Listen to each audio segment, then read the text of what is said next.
Hey, what's going on? Got a little update on the 250R 82 250R engine. So went ahead and got the cylinder head torqued down with a new head gasket. Also torqued down the actual cylinder bolts or nuts. I had to go on the low end of the torque, especially on these, because I could see on my torque wrench, so digital snap-on torque wrench, that was actually starting to give a little bit. So yeah, with the hardware being kind of old, you have to go on the lower end. So still was able to break torque, but didn't want to go any higher.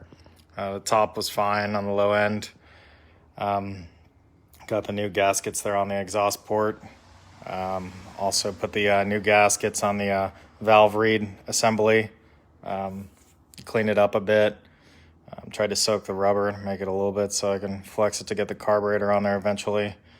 I cranked it over. It seems like it has pretty good compression, really strong actually. I don't know about the CDI ignition and all that, if everything's going to work in there, because it did get some water intrusion, but I fixed that in here so it shouldn't happen again, hopefully. I think this protector bar right here is aftermarket.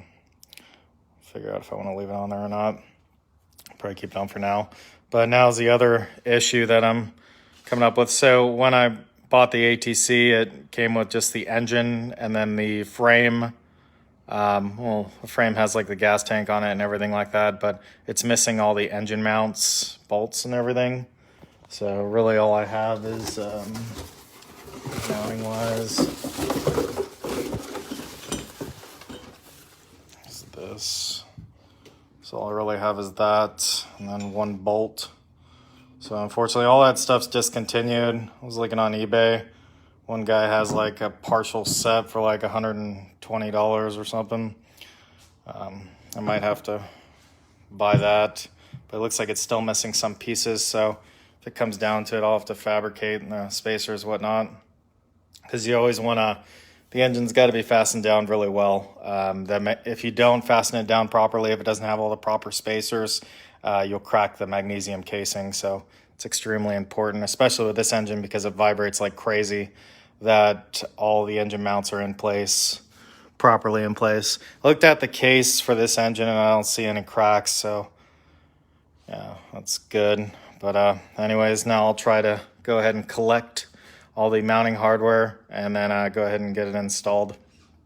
Also, I'll need the hardware to install the counter shaft sprocket because that's missing as well. And then I'll have to order the actual, there's like a clip, not a clip, but it's like a ring basically that seals the exhaust on there. I'll have to order one of those as well. But that's it. Yeah, the engine's pretty much all back together.